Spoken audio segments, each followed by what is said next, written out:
Apa kabar hari ini?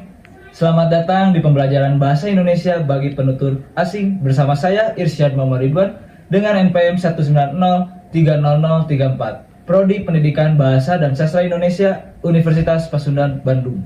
Kita akan belajar mengenai kompetensi tata bahasa, yaitu tentang menulis surat pembaca menggunakan bahasa Indonesia. Di dalam menulis surat pembaca, ada dua aspek yang perlu kita perhatikan, yakni struktur dan juga ciri kebahasaan.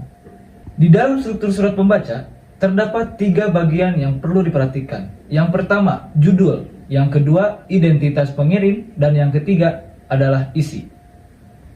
Baik, saya ulangi, di dalam struktur surat pembaca, terdapat tiga bagian yang perlu diperhatikan. Yang pertama, judul. Yang kedua, identitas pengirim. Dan yang ketiga adalah isi. Baik, kita masuk pada judul. Apa itu judul? Judul merupakan bagian penting mengenai makna yang ingin disampaikan penulis kepada penerima surat. Saya ulangi, judul merupakan bagian penting mengenai makna yang ingin disampaikan penulis kepada penerima surat. Baik, selanjutnya yaitu identitas pengirim. Identitas pengirim merupakan identitas perkenalan diri sebagai pengirim surat.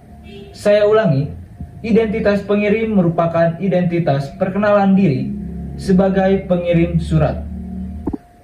Nah, untuk yang terakhir merupakan bagian isi. Isi merupakan bagian permasalahan yang ingin diutarakan oleh penulis kepada penerima surat. Saya ulangi, isi merupakan bagian permasalahan yang ingin diutarakan oleh penulis kepada penerima surat. Baik, selanjutnya adalah ciri kebahasaan. Untuk memperhatikan ciri kebahasaan, kita dapat memperhatikan kalimat-kalimat yang digunakan di dalam surat pembaca. Mana kalimat yang berisikan isi dan mana kalimat yang berisikan judul. Baik, perhatikan contoh berikut ini. Baik, dari contoh surat pembaca berikut ini, untuk bagian pertama merupakan judul, dan yang kedua merupakan identitas pengirim. Terakhir adalah bagian isi yang berisikan permasalahan terhadap makna yang ingin disampaikan oleh penulis kepada penerima surat pembaca.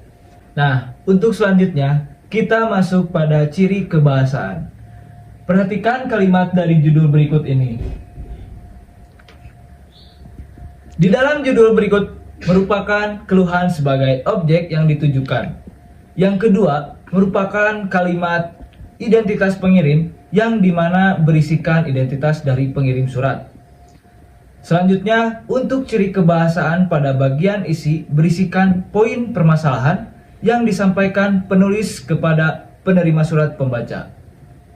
Berikut tata bahasa surat pembaca dalam teks kedua, 1. Pertama, sudah berkali-kali saya telepon, tetapi jawabannya selalu sama. Kata berkali-kali pada kalimat satu bermakna berulang-ulang. Kedua, jangan berteriak-teriak di sini, mengganggu orang. Ketiga, adik mencari ibu sambil memanggil-manggil namanya. Selain kata ulang berimbuhan seperti pada contoh kata yang dicetak miring pada kalimat 1, 2, 3, ada juga kata ulang yang berupa pengulangan suku kata awal yang bermakna banyak.